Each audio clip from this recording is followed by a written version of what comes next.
ಅಕಸ್ಮಾತ್ ಯಾರಿಗಾರು ಸೇಲ್ ಮಾಡಿದ್ರು ನಾವು ಆ ಬರ್ಡು ನಮ್ಮದು ಯಾರ್ದು ಅಂತ ಗೊತ್ತಾಗುತ್ತೆ. ಒಂದು ಸತಿ ಇದನ್ನು ಇವತ್ತು ಸಂಡೇ ನಾನು ನಮ್ಮ ಶಿಷ್ಯ ಸೇರಿಕೊಂಡು ನಮ್ಮ ಕಾಕ್ಟೇಲ್ ಮರಿಗಳಿಗೆ ಲೆಗ್ಗೆ ರಿಂಗ್ ಹಾಕ್ತಾಯಿದ್ವಿ, ಅಂದರೆ ಅದ್ರದ್ದು ಐಡೆಂಟಿಫಿಕೇಷನ್ಗೆ.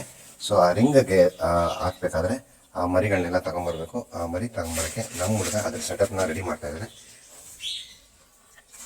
ನೆಸ್ಟಿಂಗ್ ಮೆಟೀರಿಯಲ್ ಹಾಕಿ ಆ ಮರಿಗಳನ್ನ ತಂದು ಅದಕ್ಕೆ ಕಾಲಿಗೆ ರಿಂಗ್ ಹಾಕೋಣ ಬನ್ನಿ.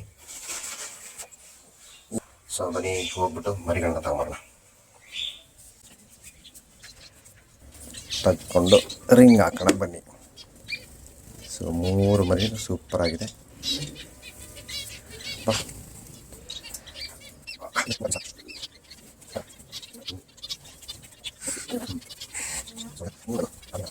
ಸೊ 3 ಬರ್ಡು ಹೆಲ್ತಿ ಆಗಿದೆ.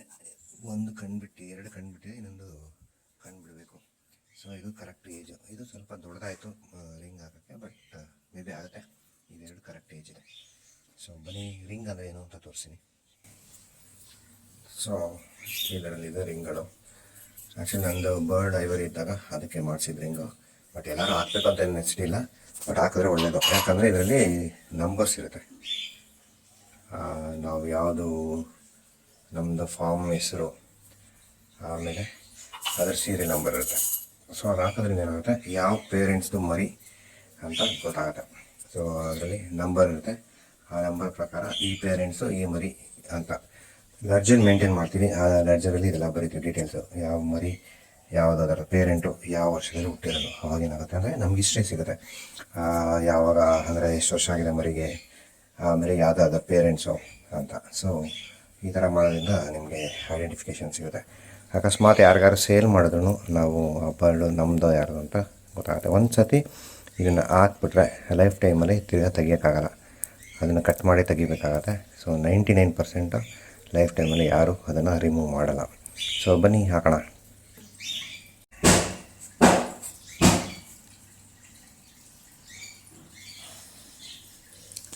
ಇದಕ್ಕೆ ಇವಾಗ 125 ಇದರ ನಾಮಕರಣ ಮತ್ತು ಇದು ರಿಂಗು.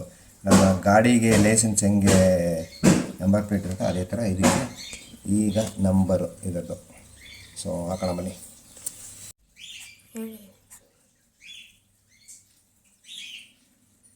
ಸೊ ಸಕ್ಸಸ್ಫುಲಿ ರಿಂಗ್ ಹಾಕಿದ್ದಾಯಿತು.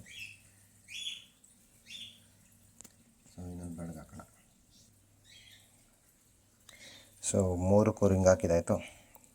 ಕರ್ಕೊಂಡೋಗಿದ್ರೆ ಪೇರೆಂಟ್ಸ್ ಹತ್ರ ಬಿಟ್ಬಿಡೋಣ ಬನ್ನಿ.